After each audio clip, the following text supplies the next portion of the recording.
God's morning, God's morning. Please pay very close attention to what I'm about to say. In Proverbs 16:4, the Lord says that I created everything for myself, even the wicked for the day of evil. What does that mean? Does that mean that God intentionally created people to be evil or wicked? No. What it means is that God created life, and He created people with the ability to choose to be wicked or to be righteous. It's up to them.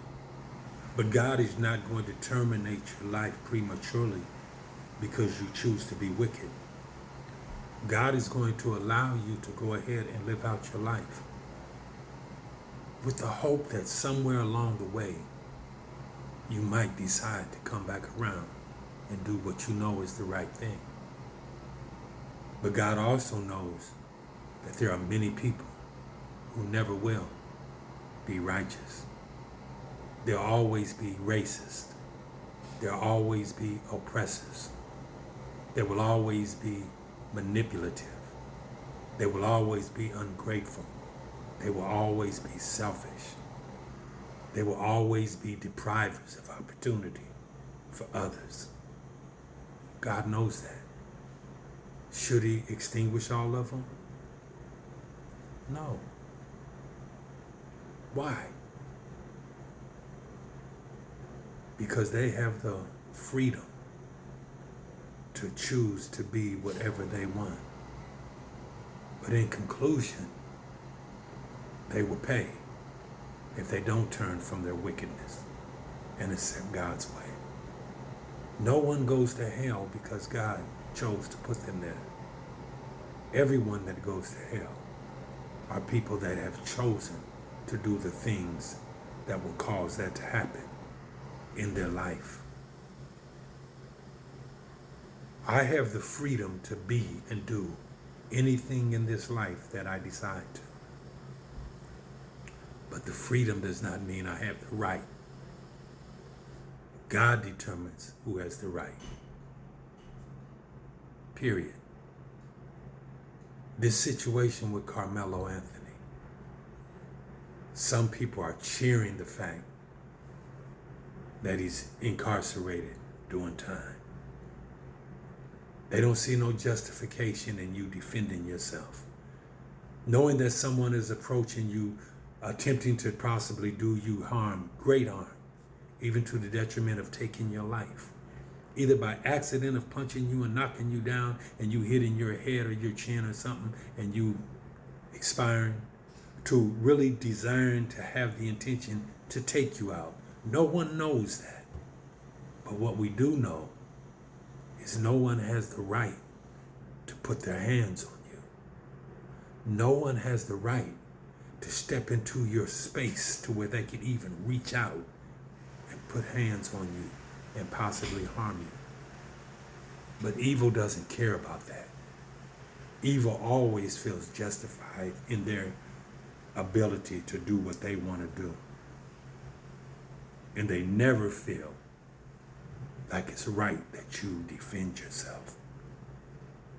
Black people, listen to me. There is an evil in this world that works for the enemy, for Satan. They are wicked. They are going to remain wicked. And they want you to be as wicked as they are. The intent is to make you hate unrighteously like they hate. They don't just want you to be angry about things. They want you to be mad. Mad is different than anger. Mad is when you go out of your way to impose yourself on other people. That's mad.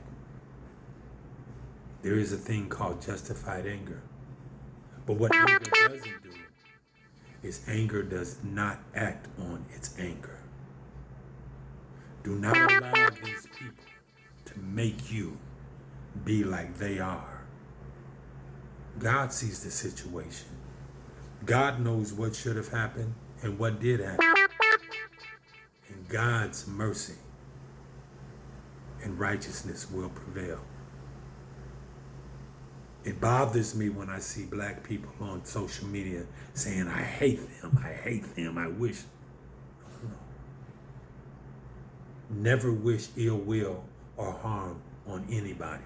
Never allow yourself to become like the wicked. Never. Never let them have so much control of you that your peace is disrupted because they exist. Because there is some people, racist people, who can't have comfort or peace because they can't stand the idea that you exist, that you have overcome, and that you are prospering in life, even though they tried everything in their power to destroy you. Never allow yourself to become like them. Speak what you know is true. Stand on righteousness and speak your truth, regardless of who it offends.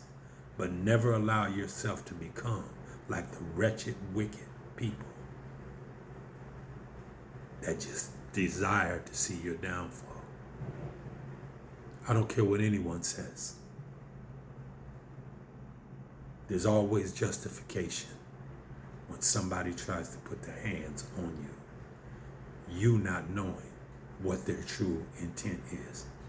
And you can never start a fight and then determine how it ends or when it stops.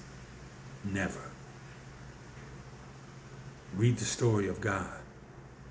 God says, I am a man of war. I believe it's Exodus 15:3. God gets violent. And God has no problem with you getting violent to defend yourself. Never go out and impose. Let people say what they want.